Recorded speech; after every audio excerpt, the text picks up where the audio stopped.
Voilà, les amis, salut à vous tous. Merci de nous retrouver dans notre justement vidéo. Vous savez très bien que nous sommes également au stade de Martyr de la Pentecôte pour la rencontre Les Aigles du Congo et la formation du David Clomoté Mapingue. C'est une vidéo que je l'ai réalisée à la pause de cette très belle et prestigieuse rencontre. Comme vous le savez très bien, avec tout cet engouement, le stade de Martyr est donc pas quasiment rempli pour cette très belle affiche. Mais nous sommes justement là pour vous parler de cette information concernant bien sûr le léopard de la République démocratique du Congo qui sera justement dans le barrage intercontinental le mois de mars.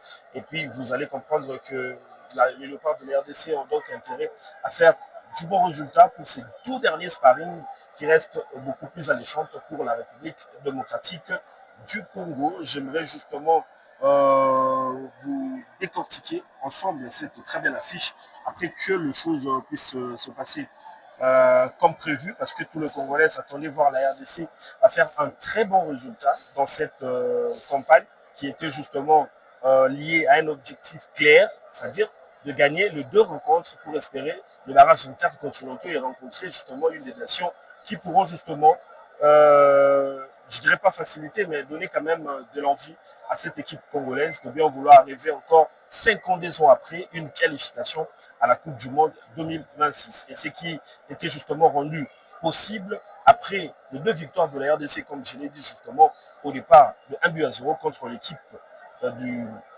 Cameroun, et puis le 1 but partout et le 4-3 dans la séance fatidique des tirs au but. Donc ça prouve à suffisance que les Congolais ont donc intérêt à bien se préparer pour le mois de mars prochain. Mais déjà, tout le monde le sait, l'adversaire de la RDC est donc connu, c'est entre le Jamaïque et la Nouvelle-Calédonie. J'aimerais justement qu'on en parle de cette très belle affiche. Vous savez très bien, vous allez comprendre que je suis un peu embrouillé.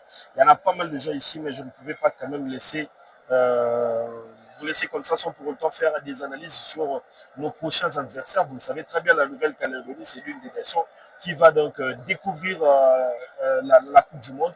Il va donc découvrir cette étape fatidique, il faudrait le dire comme ça. Mais heureusement, l'équipe du Jamaïque est une équipe qui est donc habituée déjà à livrer des phases finales de la Coupe du Monde. C'est vrai que ça date un peu, mais quand même, c'est une équipe qui reste également dans une participation, dans plusieurs participations, pardon, à la Coupe du Monde 2026.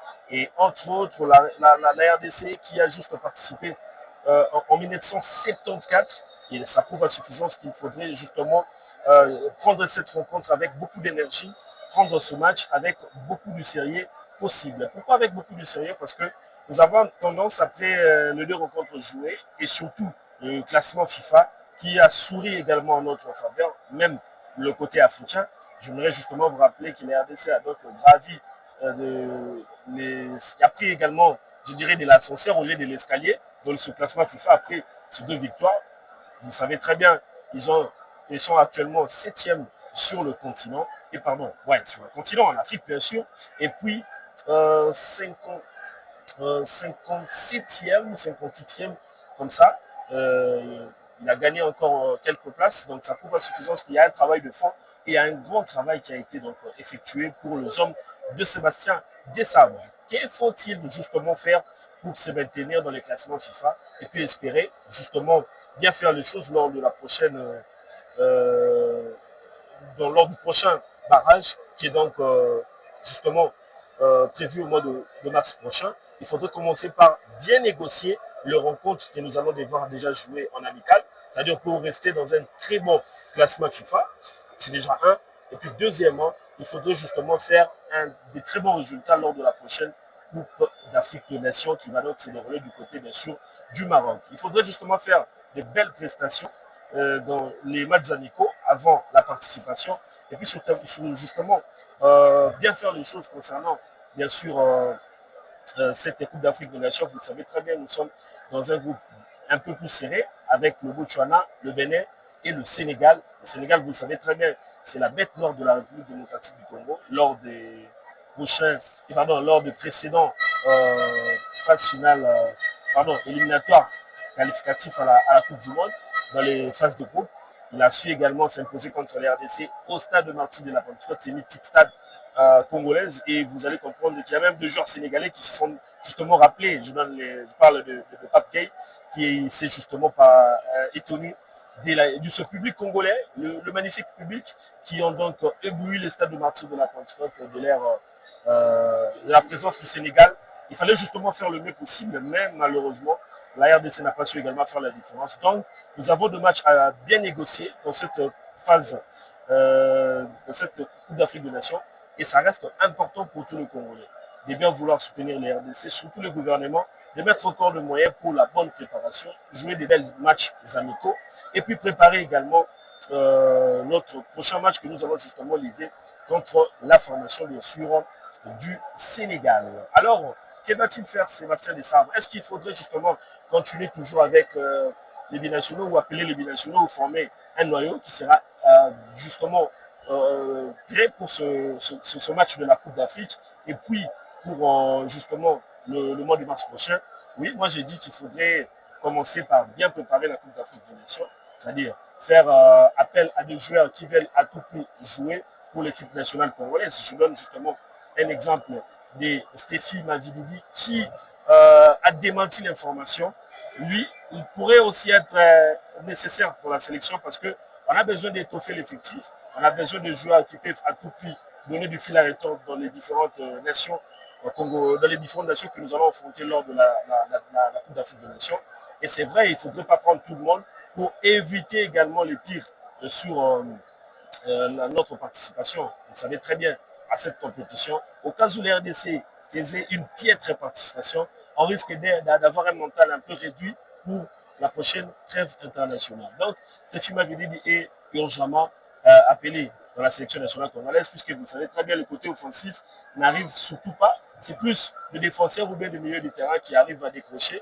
Mais il y en a quand même d'autres qui font aussi leur travail, mais il faudrait justement renforcer les secteurs offensifs où nous avons justement à la porte Afini Kopoulou qui pourra donc venir dans la sélection. Il y a également Stéphie Mavididi qui nous sommes en train de bien vouloir chanter, bien qu'il a annoncé qu'il n'est pas, il n'a rien fait, il n'a pas encore tendu la main à la République démocratique du Congo, mais espérons que les choses vont justement très bien se passer, puisque nous sommes justement en train d'attendre avec beaucoup d'impatience sur tout ce cadre-là pour qu'ils viennent justement jouer avec la République démocratique du Congo. Il y a beaucoup de gens qui m'ont parlé également de l'affaire Nathan Ngoyi. Nathan Ngoyi est blessé, vous allez comprendre que ce n'est pas parce qu'il a refusé de jouer pour la RDC ou bien il a sollicité la Belgique, c'est parce que il a fait un choix de cœur, il est blessé et puis on comprend son choix.